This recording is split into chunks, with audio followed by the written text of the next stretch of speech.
Okay, guys, we'll get started. Um, just a couple of announcements. I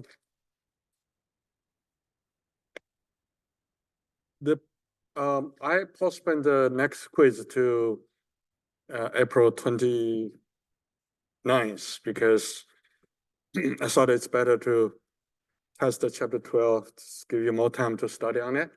So hopefully that helps you with your project due dates.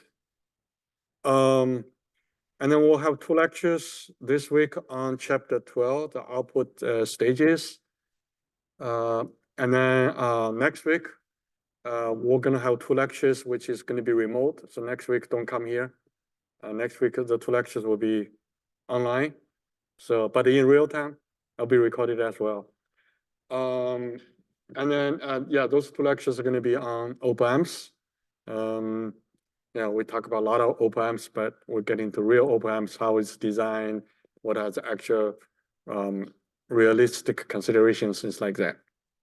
And then on April 29th, I'm gonna do a review of the whole semester. Kind of give you sort of a main line where we started, how we started, and how we covered each chapter, and how they are linked together as like one thing. So we're gonna spend the whole hour to review the semester, and then at the end we're gonna have a quiz. And then on the Wednesday, May 1st, I believe, I'm gonna have a whole office hour. We're not gonna have lectures on that day. So just give you guys a chance to come around, ask your questions and problems, whatever. Because our final exam is very quick. It's on a Friday, May 3rd. Yeah, so there isn't a lot of time to study. So I thought I will not give a lecture on May 1st because it's like 2 days before the final. Any new contents will not be digested soon enough to really put in the final exam. But overall, I feel pretty good. We covered pretty much everything we wanted to cover, and I understand a lot of the stuff are not coding very deep. But I think that's the purpose, is to give you guys a chance to learn something, understand the basic concepts. But if you have a need, you know where to start, where to dive into the contents. So that's what really it is about. So today we're going to talk about. So we're going to have two lectures, including today and Wednesday. We're going to talk about output stages and the power amplifiers. This is a critical stuff because think about it. Why would you want the amplifier? Like, can you guys give some examples where you need an amplifier? What do you do with it?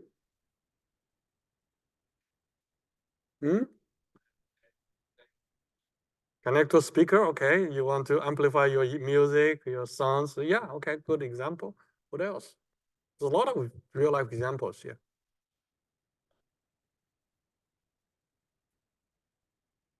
Yeah, yeah. Your amplifier signals is too small, and eventually you can see a big signal. There are others. Maybe think about your car. What are the things that in a car you need an amplifier? I know it's a lot of them, but one good example would be your cruise control.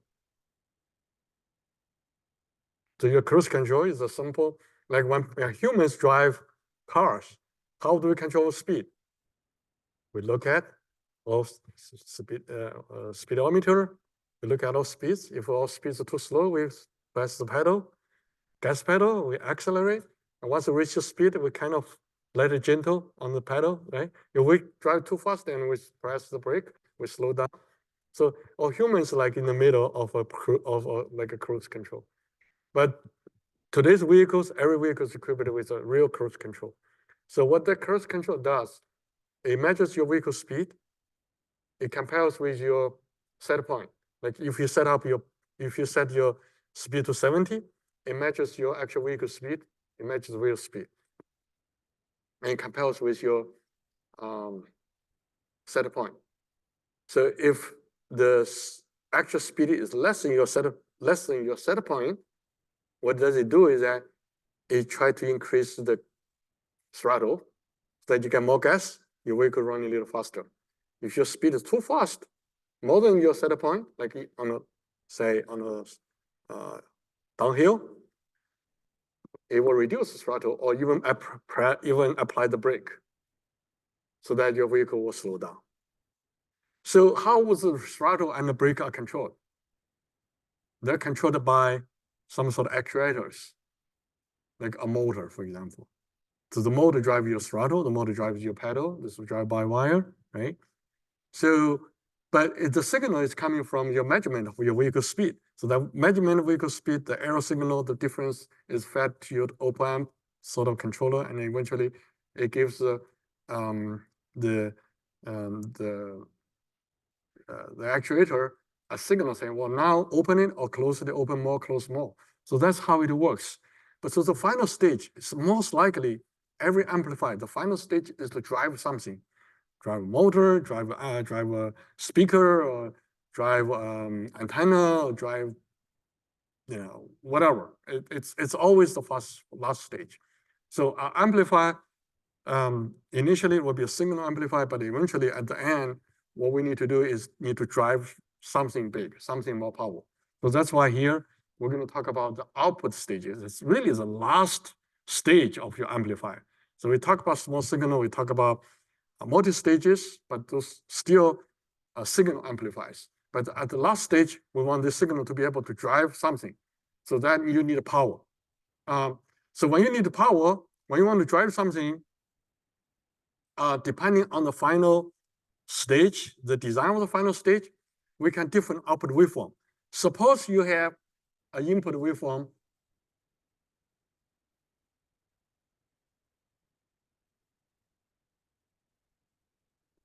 Suppose you have an input coming in and very small, in the millivolts, you measure something, sensor, whatever, vehicle speed, it's through a sensor. Most likely, the measurement is always through a sensor. And the sensor output is quite small, typically in the millivolts, and it has an internal impedance, and it's connected to an amplifier. So this connect to amplifier, so let's say your small signal coming due to amplify, and you might have multiple stage. You may have multiple stage. And you might have feedback, right? So you might have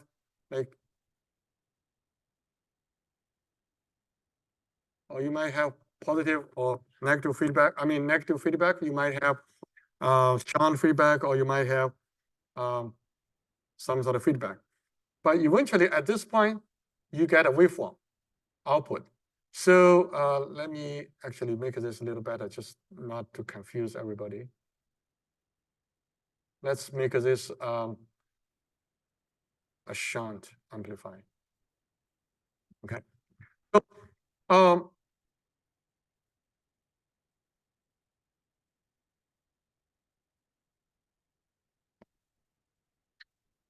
So at the end, the final stage is a waveform.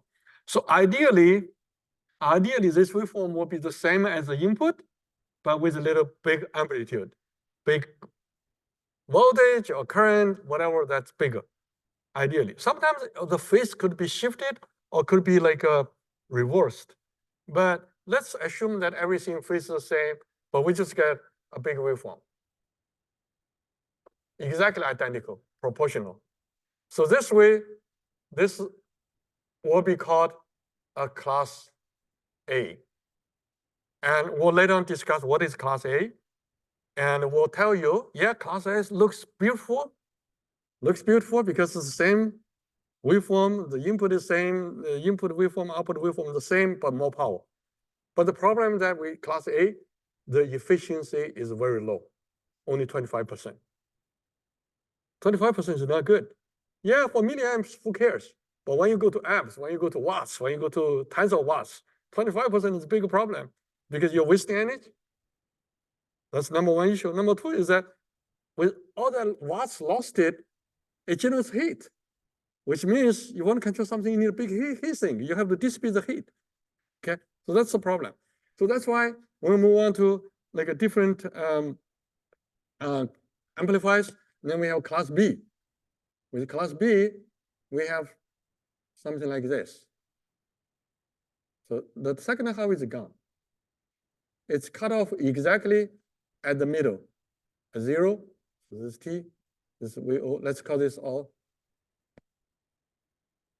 VO, and this is T. Okay, so if you have a class B amplifier, you only get half or the output. The other half is lost. That's not good. But what would you do then if you want to get the whole waveform? You got two class Bs, and you get one working on the positive half cycle, the other working at the negative half cycle. You put them together in parallel. So you get the whole waveform. So class B usually works in pairs. So one positive half cycle, one negative half cycle. The good thing about class B, efficiency is very high. It can reach 50% or even higher. But sometimes the class B is not working very well because there is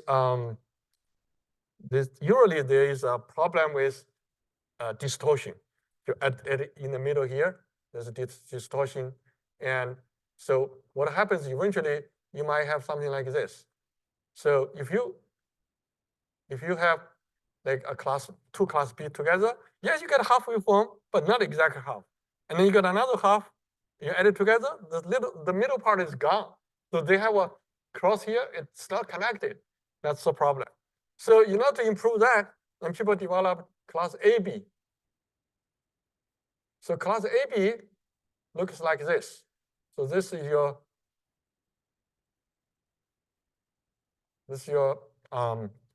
zero cross. So they do like this.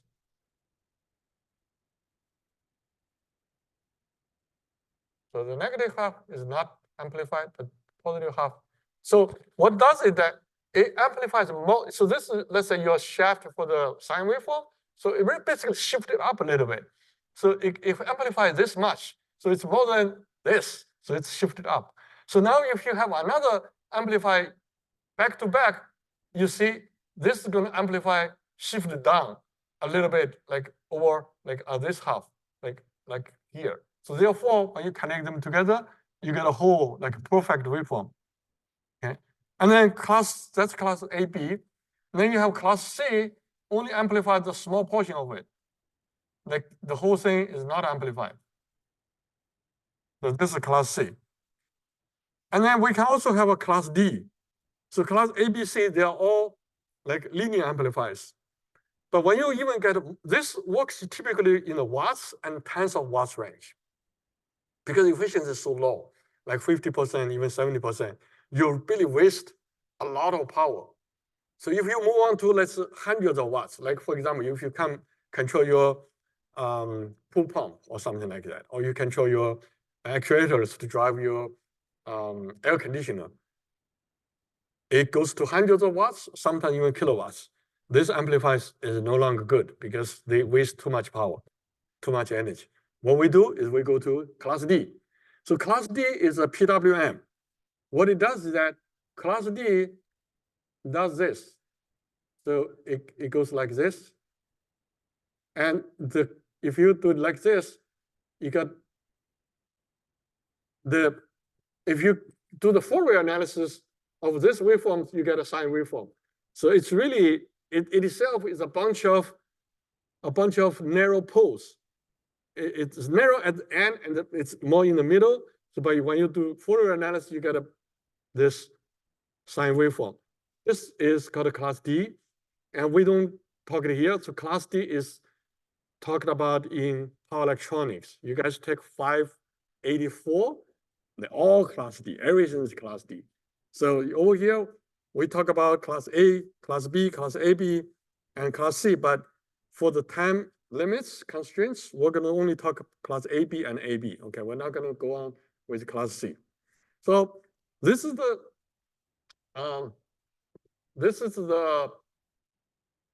actual definition. So class A is typical purely sine waveform amplified, and class B is like this, only half, little bit less than half is amplified. And class C is amplified more than half. And class D, or class AB, and class C only amplify a small portion of the waveform. So if you look at each diagram, that I see the biasing current. So the IC is, when we talk about the DC biasing, the IC is the biasing current, and this IC is biasing current. And for this two, apparently the biasing current is 0. So class B and class C, the biasing current is 0. For class A, the biasing current is something.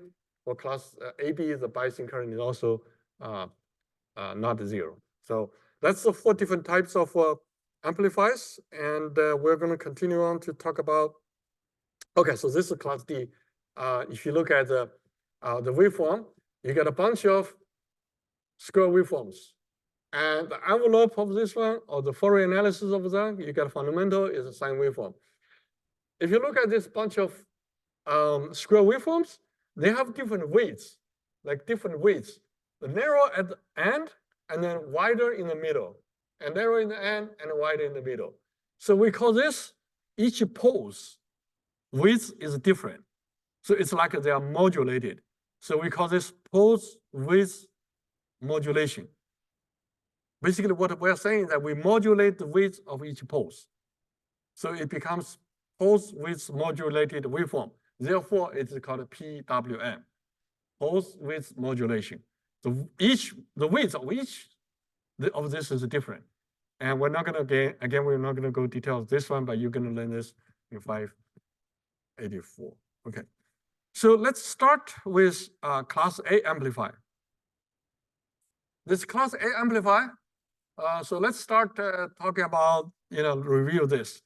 There's a little bit, here is a Q3. Instead of, the book should have used the transistor instead of diode, but it's okay, it represents diode. So which one is actually your amplifier in this case? Q1 and Q2, which Q is your amplifier?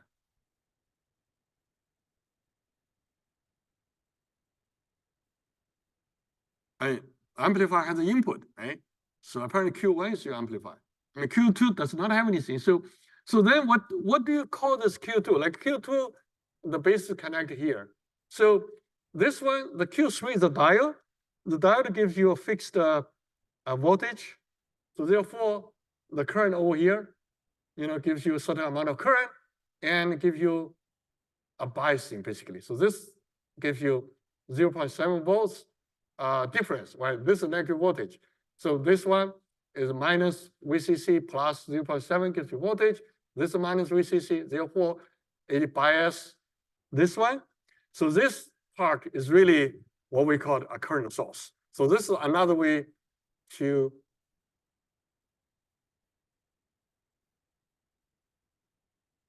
okay, so it's like a current source. Or maybe it's a reference current, right? So it gives you a reference current. So it gives you biasing, so therefore you can create a biasing current of I. So the current I is the biasing current, okay?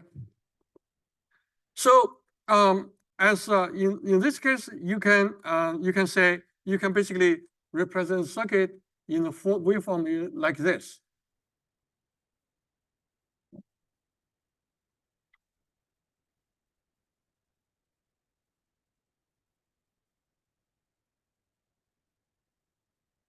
And this one is RO2. RO2, okay?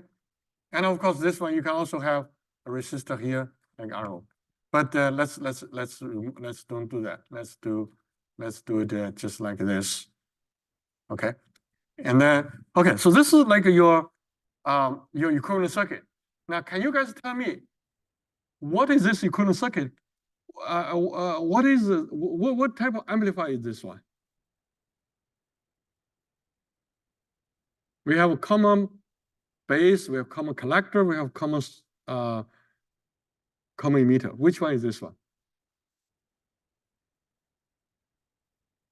this low source here. No.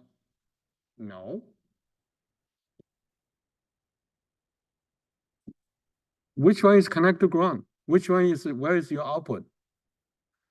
Your output is at the emitter. No, your output is at the emitter. Which one is grounded in small signal? In small signal model, your VCC is grounded. Right? In VCC, so this is an emitter follower. So this is a common collector. Okay? So this is a common collector.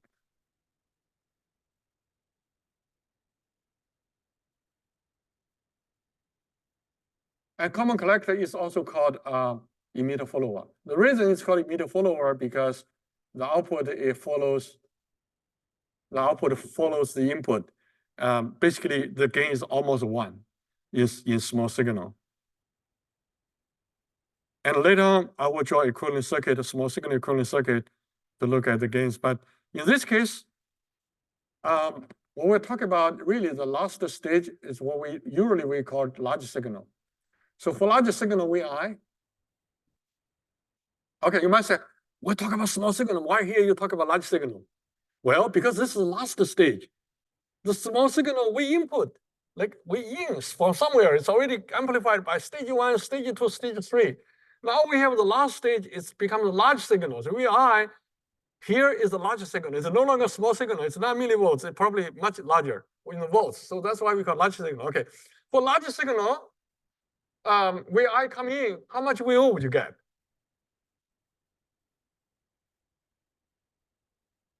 So you see here, if this one is in active mode, it has to be in active mode, okay? We have a VO and VI, this very clear relation. So VO equal to VI minus VBE.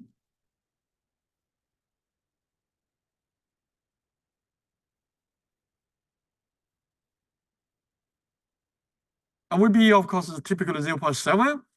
But in this case, we can certainly, later on, you can derive the VBE as a function of VT over IS, IQ over IS, things like that. But you guys probably already forget that.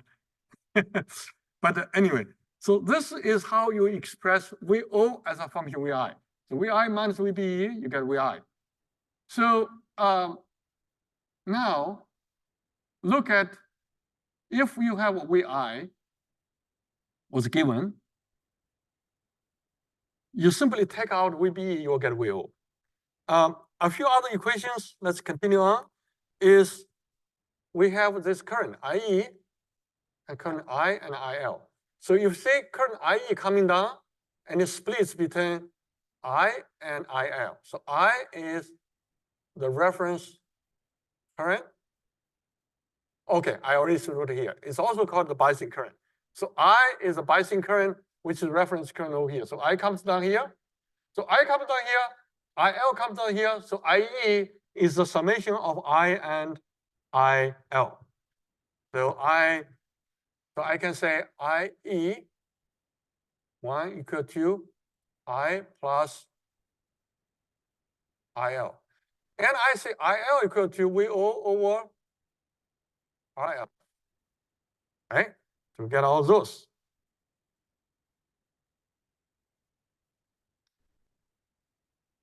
So now we needed to figure out a few things here. Suppose I is given as a certain value. Maybe examples is good. So let's start with example. So make it easy to understand. Example, suppose I equal to 100 milliamps. Again, this example. So what would be IL max and IL minus IL max. So suppose this is 100 milliamps. How much IL can go maximum?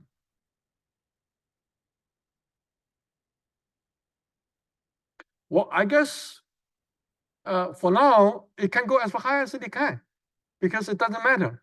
This is 100, this is 200, you got 300. This is 100, this is 500, you got 600. That's okay. As long as IE1 can provide the current, you're okay. But let's go down to the negative. So if I is negative, if IL is negative, which means the current going up.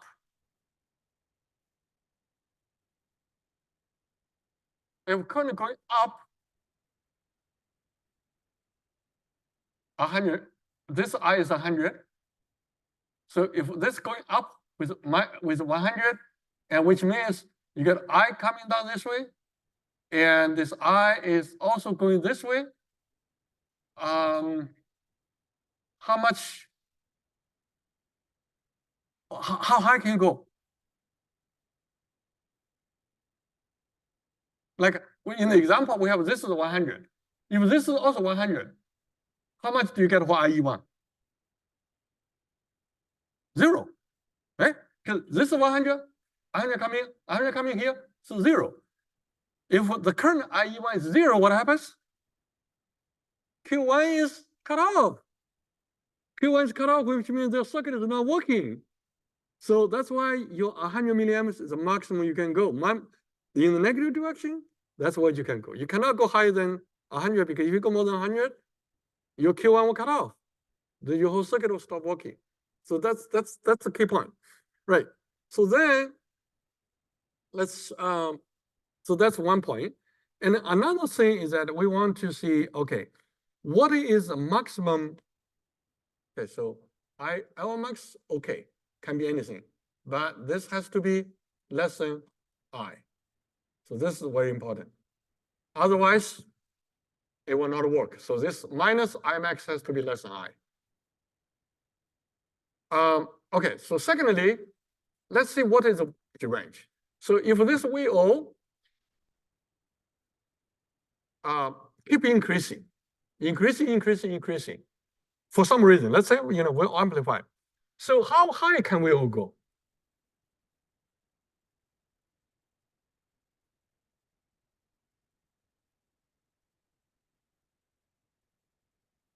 What is it?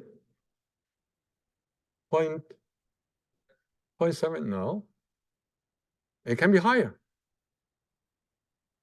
So what happens if VO is too high? Let's say, example, if VCC is 10 and your VO is 11, is that possible? Is that possible? If your VCC is 10, can your VO go to 11?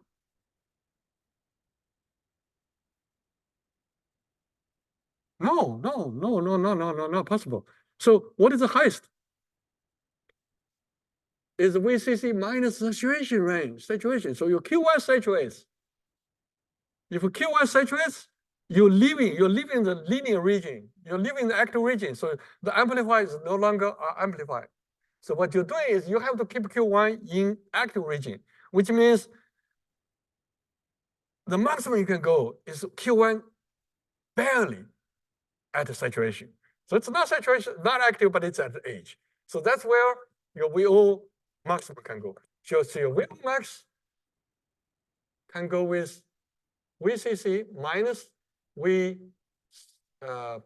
VCE1 saturation range. Okay, so now let's go to VO mean. How low can you go? How low can you go? I mean, you can go to 0, no problem, right? Because this is minus VCC. So if your VO goes down, let's say if this is minus 10, can your VO go below minus 10? Not possible. Then what's the lowest can you go? If you go too low, like this, if this is minus 10, if this is minus 9, you still get a 1 volt drop, okay. But if this is minus 10, this is minus 9.8, what happens? It's go to saturation. If this go to saturation, your current source thing is messed up. It's no longer working. So therefore, Q2 saturation is where your VO mean is. When this is saturation, which means our VO is Q2, mean is minus VCC plus VCE2 saturation. If VCC minus 10, we see saturation 0.2, and your minimum is really minus 9.8. And then your above limit is 9.8. So your output range is 9.8, between 9.8 and minus 0.8. So what we want to do now is we're going to plot this one. VO is VI minus VBE.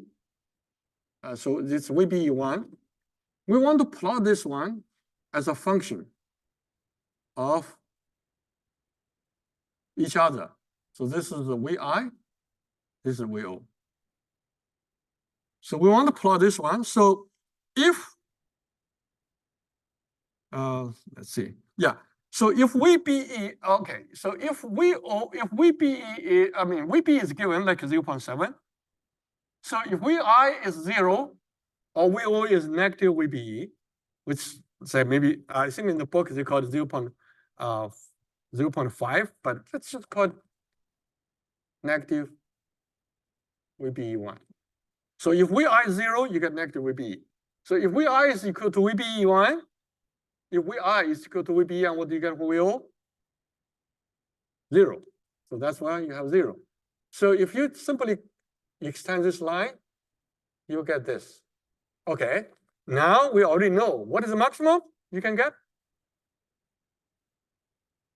at this point is VCC minus VCE saturation, VCE1 saturation. Okay, and what's the negative you can go is minus VCC plus VCE2 saturation. That's the minus. That's the negative you can go. This is still symmetrical. However, we have to be careful is if I times IL, so if I times RL is, you remember, our I has to be less than VO over RL. Remember in the previous slide we did for the negative direction, I can go back, is our current IL here, IL max has to be less than I, okay? And then so I, if we plug in this I over here, we got a VO equal to IL times RL. So that's what we get. For the next limit is we got VO equal to less than I times RL in the minus direction. Yeah, so in the minus direction. So VO has to be, yeah, well, probably forget about this. But this doesn't make sense. But anyway, so I think the idea is that larger than, yeah, VO has to be larger than minimum, has to be larger than this one also. This is because that I has to be larger than VO over RL in the minus direction, So which means this one here, and if this one typically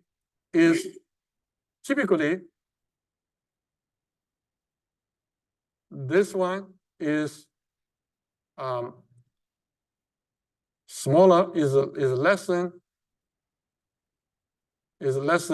VCC minus plus VCE SAT. I mean, I'm talking about absolute value. So if you talk about absolute value, it's less than that. So which means it's here.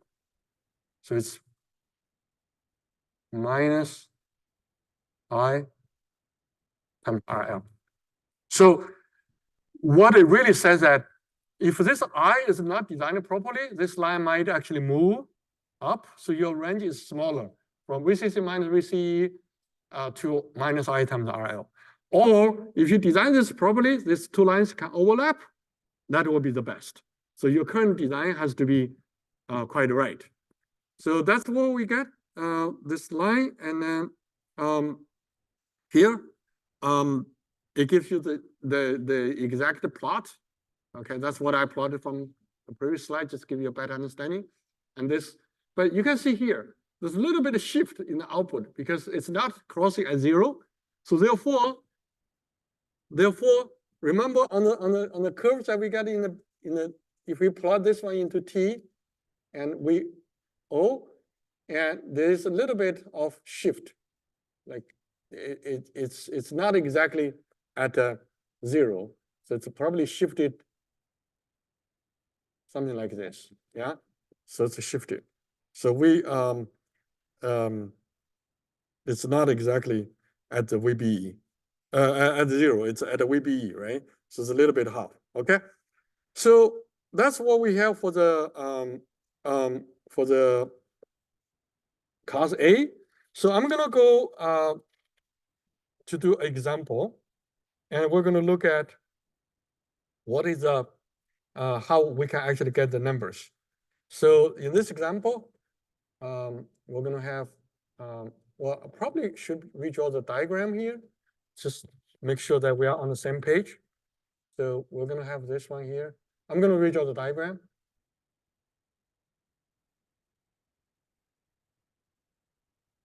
You know what? I'm gonna redraw the diagram with a current source to make it easier. So I'm gonna redraw the diagram like this.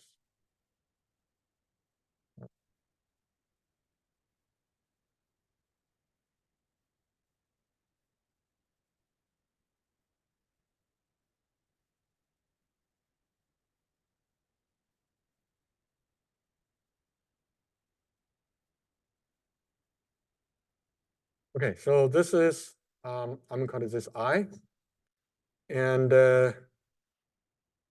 for small signal, you're gonna also have our O over here.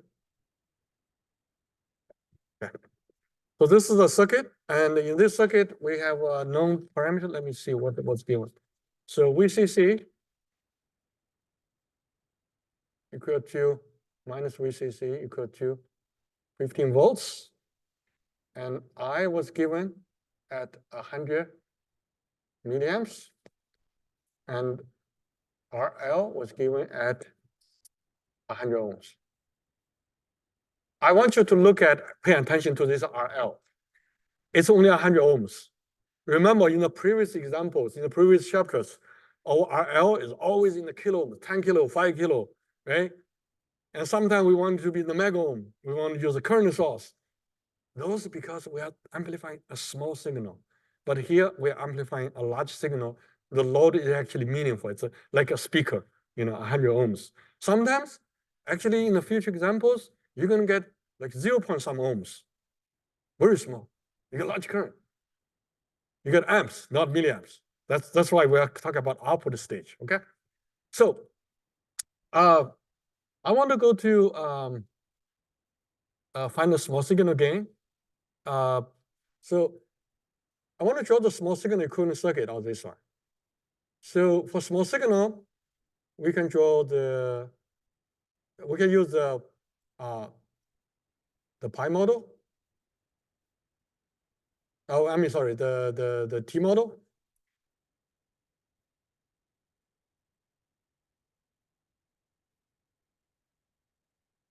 Oops.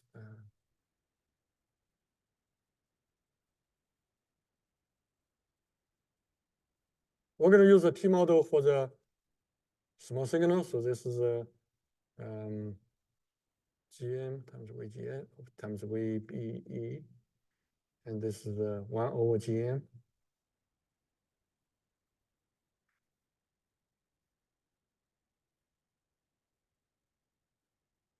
Okay, so this is our like T model of our BJT. Actually, I'm going to replace this one with instead. I'm going to replace this one with RE. Okay. Now, you know that RO is typically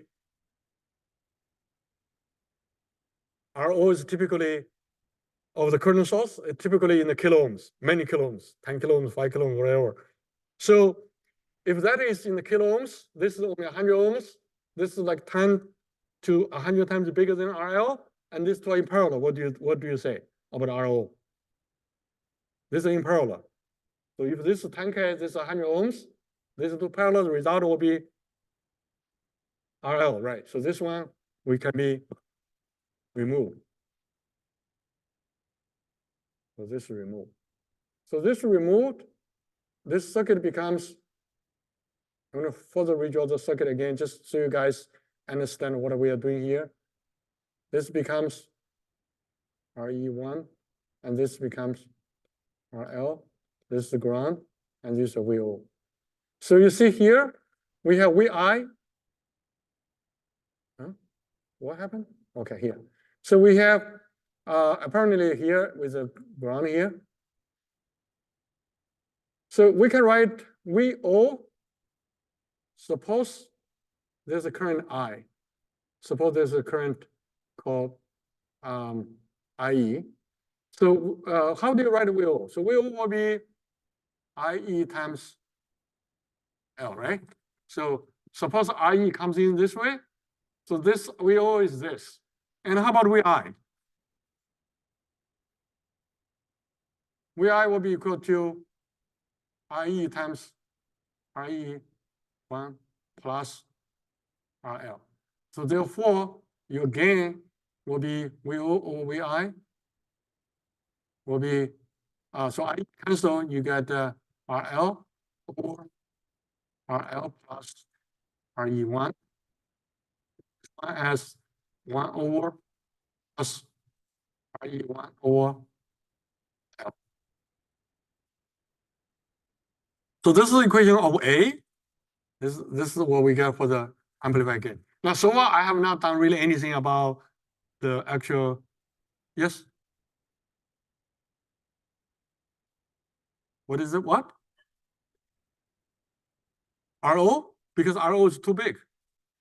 Too big in parallel with the small one, so the big one goes away. Yeah, much bigger. So you can put it here. RO much larger than RL, okay? So we got the gain. We got gain really because RE1 is typically very small. So RE1 much smaller than RL. So therefore your A equal to 1. Let's call V, AV. So your AV voltage gain is close to 1. That's why it's called an emitter follower. And that's what really happens with this age approximately 1. But in this example, what we want to do is to find the actual gain, not approximate, right? So in that case, what we can do is we want to find what the question asks. We want to find the gain at, so find AV, actual AV, not the approximate one, for VO equal to minus 10, 0, and 10 volts, right? Minus 10, 10 volts. Right? Oh, actually, I'm sorry, this is 120 milliamps. Just make it consistent with the book. This is 120 milliamps. So I equal to 120 milliamps, and VCC equal to minus 15 volts, and RL is 100. RL is 100 ohms. That's the given condition. So now what we need to do is we want to find, we want to look at this table. We want to build a table to find different values. Okay, so we'll find VO is minus 10, 0 volts, and 10 volts. And then we'll find IL. So if you go back, you see this VO is given. When the VO is given, you look at this circuit over here, all this circuit over here. So VO divided by RL will give you IL. So IL is VO over RL. So in this case, we can calculate RL is 100. So if minus 10, this gives you 100 milliamps, and this will give you 0 milliamps, and this will give you 100 milliamps. Yeah, right. So that's what we get. IL, and next step we're going to get RE1. So IE1 equal to IL plus I. Okay, how does this work? Maybe let me draw the circuit over here, so make it easier.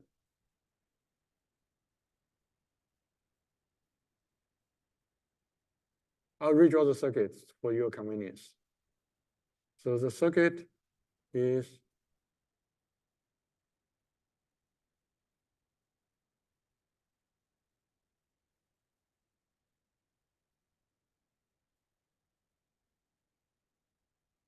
this is I, this is I, this is IE1, this is IL. So we got IE1 is IL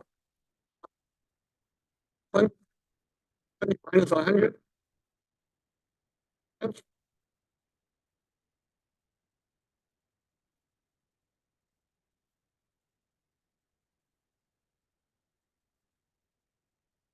And once we got IE1, next one we're going to get RE1. RE1 equal to VT over IE1. So VT was given again 25 millivolts. So 25 millivolts over 20 amps gives you 0.11 ohm, 0.2 ohm, and how much is it? 1.25. Okay, so we got all this resistance now. So now we can calculate our A. Well, yeah, let's. Yeah. So we got our AV equal to the previous page. The previous page we already found. Here, AV is RL over RL plus RE1, all equal to 1 over 1 plus RE1 over RL. Because RL was given, so now you can plug in here 1 plus RE1 over RL.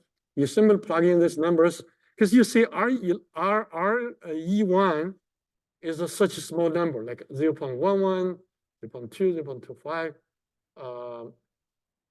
This is probably wrong. This is probably wrong number. 25 should be 0.4, something like that, right? So 5, yeah, 0.45. So this must be wrong. Can be 1.0.2. So this must be wrong. This must be something wrong. But when you plug in these numbers, you'll get this one to be 0.999, and this is 0.998, and this is 0.988. So we got the actual gain at the output and the input for different output voltage. For different output voltage, the gain was not exactly 1, so it's a little bit less than 1. But as you can see, when the output is negative, it's more close to 1. But then when it's positive, it's a little bit less than 1, 0.988. So this is what you have for the example. So for the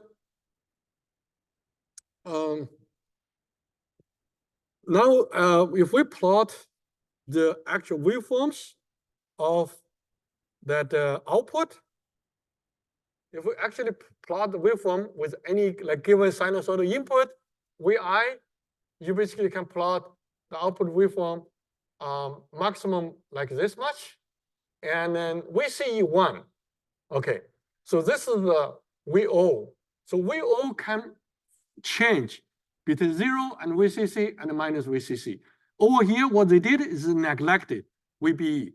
So you remember this VO equal to Vi minus VBE, and with maximum, so VCC minus VCE1 sach minus VCC plus VCE1, VCE2 saturate. So this VO is between maximum and minimum value. So what they did, they said, okay, well, since VCE is so small, so we neglect VCE saturation. So if you neglect VCE saturation, your output can swing between 0 and VCC and minus VCC. So your VO can really change. Now, if your VI is a sinusoidal waveform, so basically, this is your VI. Like your VI will be like this. This is your VI.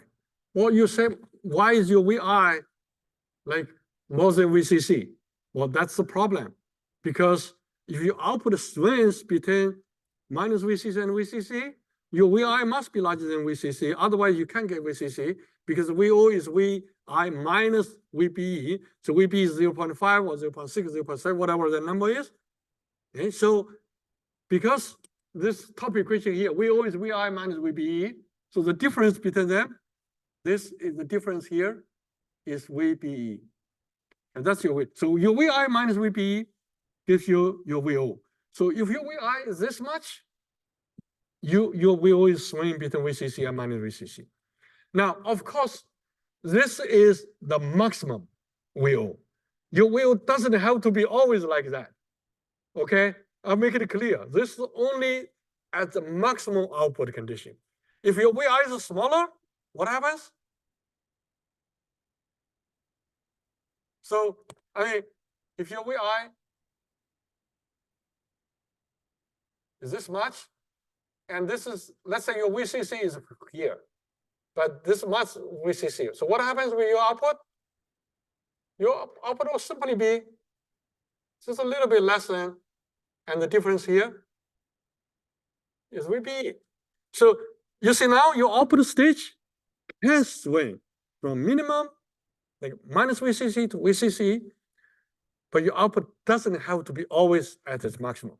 But of course, the idea of our output stage, eventually you will see, is to design to give you maximum output so that you take advantage. So that's why we always draw waveform at the maximum, because that's what we wanted. We wanted to give us the maximum output. We don't want to design something we don't utilize it. We want to utilize 100% of it. Therefore, it's always at the maximum. But of course, you know, going back to that cruise control example, if your speed is 0 and you want 70, you need maximum like actuators, open the throttle and then accelerate very fast. But once you get down to like 69, 70, you don't need a lot of power to drive with the throttle, right? So nowadays you start to become smaller. So it does have a range, but the maximum means is what you really want at the maximum, give you maximum. But it doesn't have to be at the maximum all the time. It only at its maximum at some point you need it. Okay. So if your VO is swinging between 0 and VCC and minus VCC, that's your VO. What would be your VCE? Okay, going to this example. I'm going to draw here. Okay, this is your VCC, this is your VI, this is your VO. So from here to here is your VCE. Okay, so did you see what your VCE is? Your VCE is between VCC and VO, right? So basically, your VCE is equal to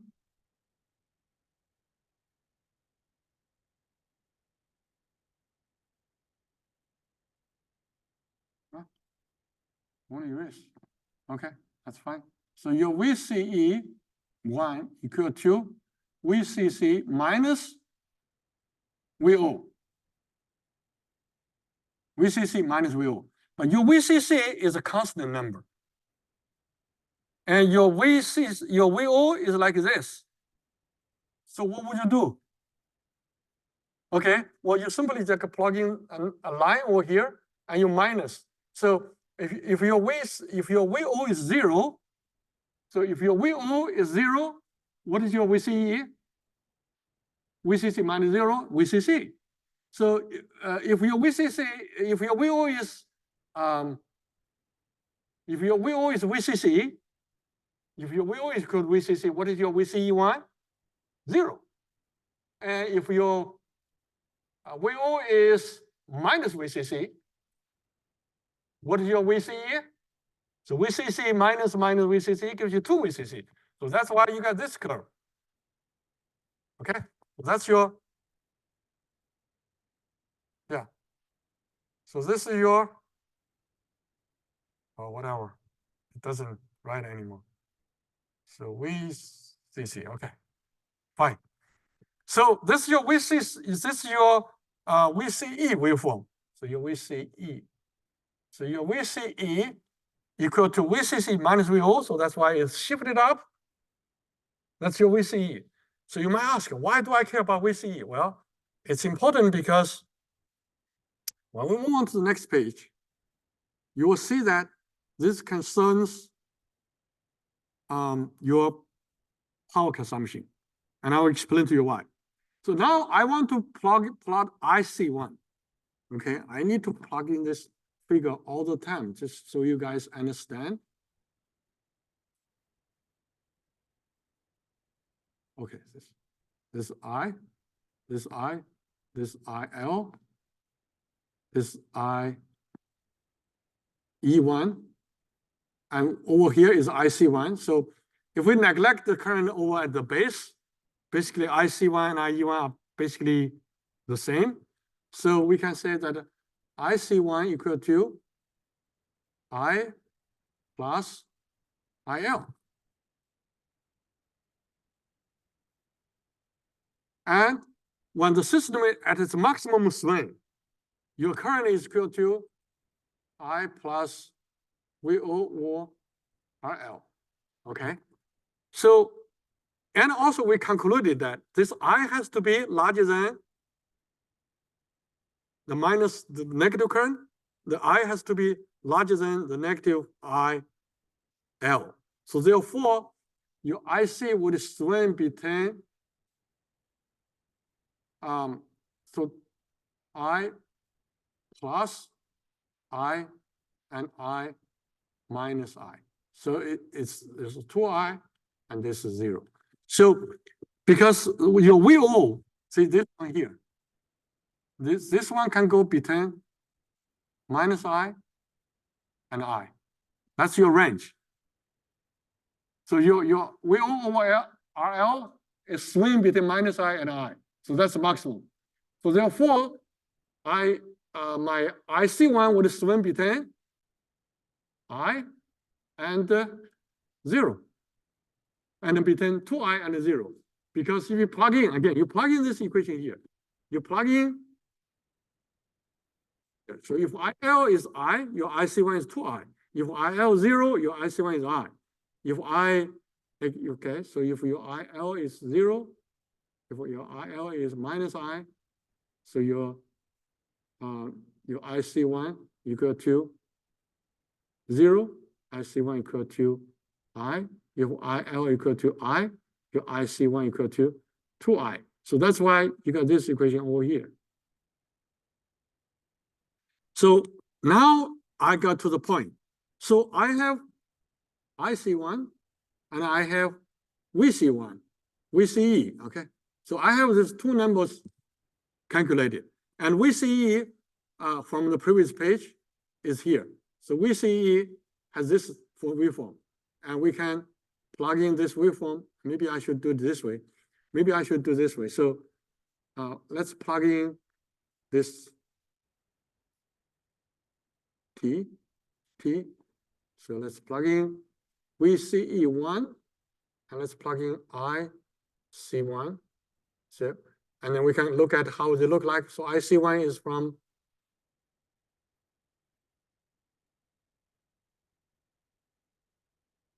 I, 2I, and 0, okay? And this is the I, we got this I, and then now we look at this VCE is VCC from VCC. So it goes from VCC here.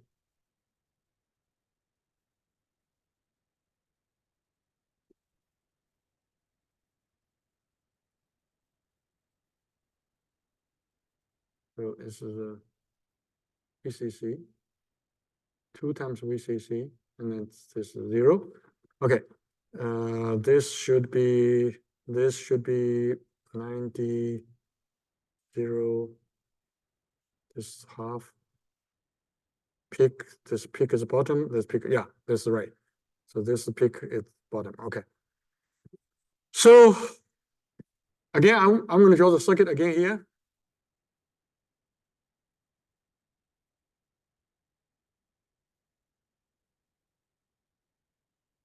So we have IC1 coming this way, and also we have VC1. So now let me ask you, if I took IC1 multiplied by VC1, what do I get? I got the voltage across the transistor, and then the current across the transistor. I multiply this. What do I get?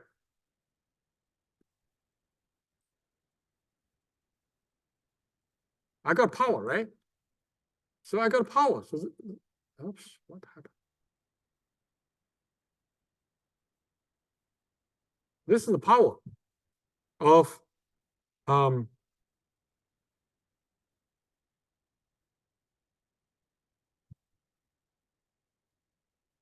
so what you can do is you can now multiply by this two and to see what power do you get. I mean, basically, you can multiply this two because this is like this waveform, that waveform shifted. So what you can do, you can write down IC1 as a function of, so IC1 is a function of, what is it? I plus IL, so which is I plus like I times sine omega t, and your VC1 equal to VCC plus VCC times sine omega t minus. I think one is plus, one is minus. This is plus, and this is the minus. Yeah, this is minus. So basically, we this becomes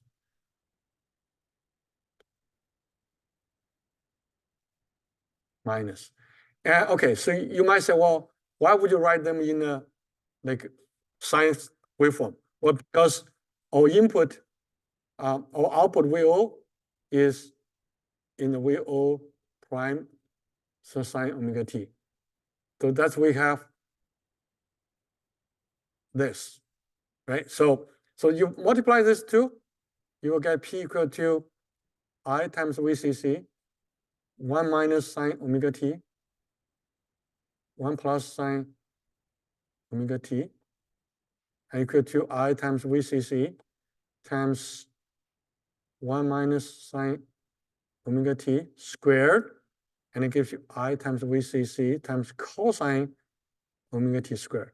So you got the output, it's I times VCC times cosine omega t squared, which if we plot it, it's like this. So this is VCC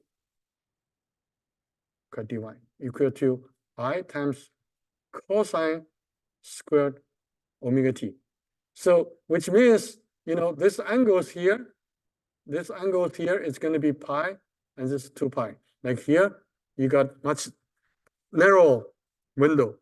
So we can plot the power here now. So you got really double the frequency. That's your power. So that is the power consumption of transistor Q1, because IC1 times VC1. And from here, we can also calculate the average, right? So, I mean, what you do is you can calculate the average equal to basically you take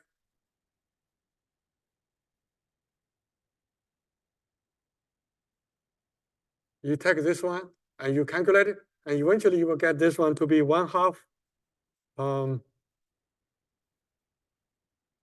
I believe it's 1/2 VCC times, let's see. VCC times I. So that's your maximum power, that's your power, and your your maximum power. Okay, so your maximum power is when Vi equal to 0. The reason when Vi equal to 0 and when VO is equal to like VCC, between VCC minus T, and you got maximum power. And this maximum power is going to be, let's see what I wrote down here.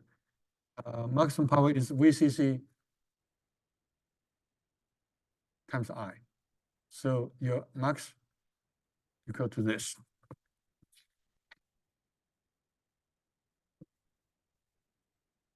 And then now I'm going to do, let's see, what we should be doing the converging efficiency as well. Let me see what the efficiency looks like. VCC IC1, I'm out. Okay, let's do this example first, and then do the efficiency. So this example 2 says that, again, VCC equal to 10 volts, I is equal to 100 milliamps, and RL equal to 100 ohms.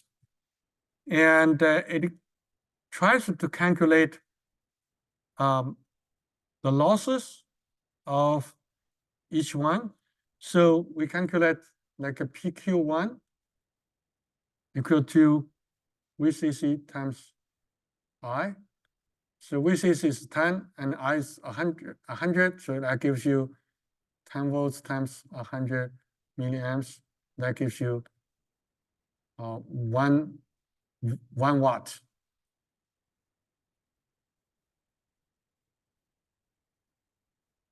And you can also calculate PQ2 because that's minus VCC times minus I, which to give you 10 volt again.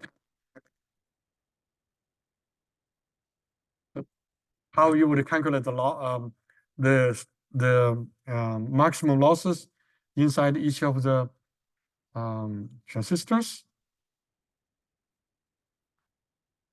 I want to go on with this example. It says ask for negative VCC saturation, find maximum VO. VO, okay.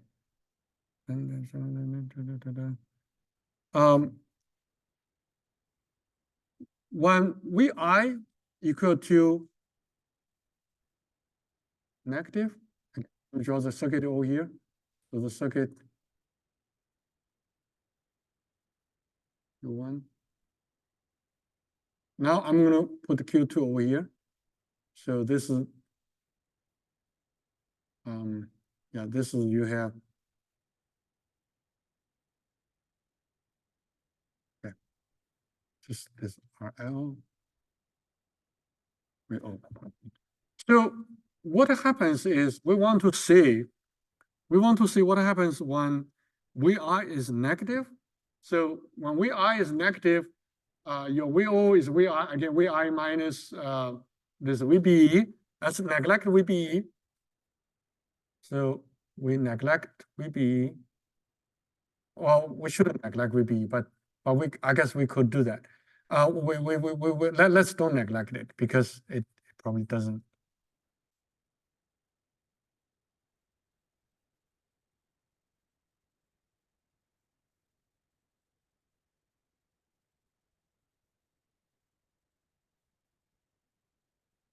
Okay. Vi is negative. Now VO equal to Vi minus VBE. No, we don't. We don't have to. So VO is equal to Vi minus VBE, but the minimum value, minimum VO is going to be VCC minus VCC plus V saturation. So what we can do is we can neglect V saturation. So we can neglect this one. If we neglect this one, so our VO mean is going to be minus VCC. Okay.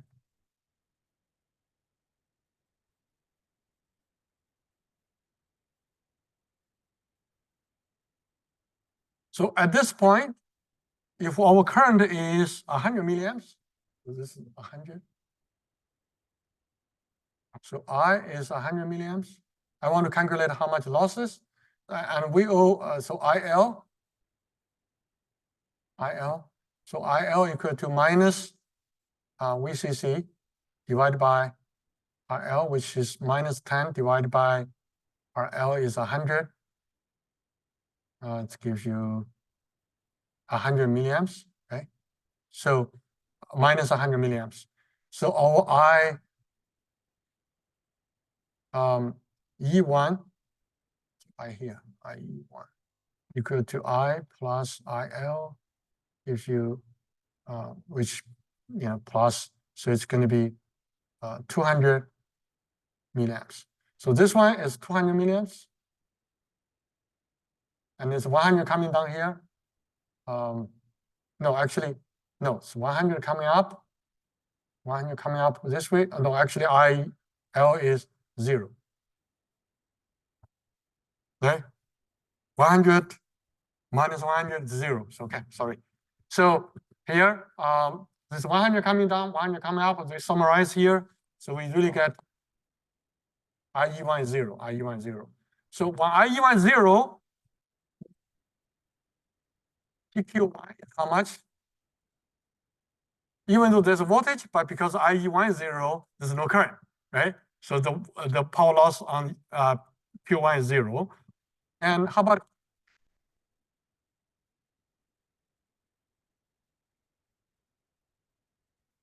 which is time? Q1, that's the maximum. And if you look at the average, it's going to be half of that. It's going to be like 0.5 watt. So average, okay? So that's the example. And we can go further. I need to go to here to look at converging efficiency. So the converging efficiency, you can imagine. For this circuit, we have VCC and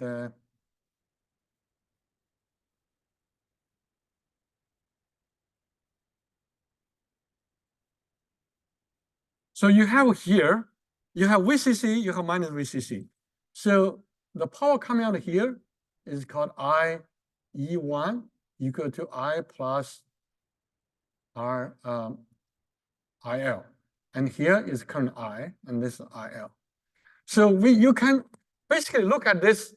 When we calculate efficiency, this is what is useful, right? This is what we deliver to the load. So this is what we wanted. Whatever that is, actuator, the speaker, whatever. So this is what we wanted. So our wanted power, we call it PL, would be equal to VO divided by RL, then times, that's the current, times VO. And then that's like for DC. But if VO is a maximum, so if VO is actually maximum value, then you have to divide this by square root of 2, which becomes 1/2. So this becomes 1/2 VO divided by RL. The reason we divide because the peak sine waveform, the average actually is only square root of 2. So you know how to get that. So, but then we have PS plus and source. So our P source plus is VCC times IE1. Our PS minus is minus VCC times minus I. So we get VCC times I. So PS plus is the power supplied by VCC. PS minus is power supplied by minus VCC. That's your input. So the power VI don't care because that's kind of a signal. So what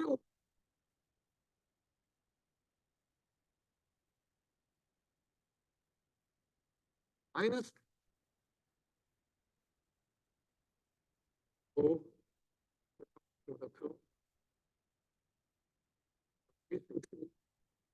times IE1 plus VCC times I. Yeah, remember IE1 here, right? You plug in this to replace IE1, and you get RL, then everything you got here, you plug in all the numbers, you will find that this one equal to 1/4, which equal to 25%. That's your efficiency, maximum efficiency. So what it says that for class A, yes, you got a perfect output with sine waveform, but your efficiency is only 25%. Only 25%. Only 25% is working here to deliver power to the load. The 75% is wasted on these two transistors. Like if this becomes, say, 10 watts, how much loss on the transistor? 30 watts. It's 15 watts each. Actually, up is more, low is less. The output is 20 watts, this is 10 watts. So 20 watts, 10 watts, and 10 watts output. 20 watts is a lot of losses. You have to have a big heatsink to build this amplifier, okay? So the efficiency is low, so if you want to use class A, be careful because you're going to lose a lot of power. You have to dissipate the heat. That's what we have. And then I think we're going to stop here for today because we covered class A, and then Wednesday we're going to cover class B and class AB more briefly. Yeah, you have a question? What is it? 25% loss? No, 75% loss. 75% loss, 25% useful. So efficiency is only 25%.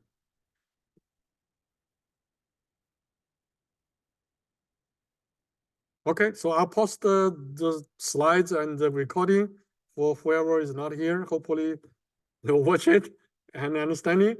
So our quiz on April 29th will be on these two lectures, okay? So guys, enjoy the rest of the evening, okay? We'll see you on Wednesday.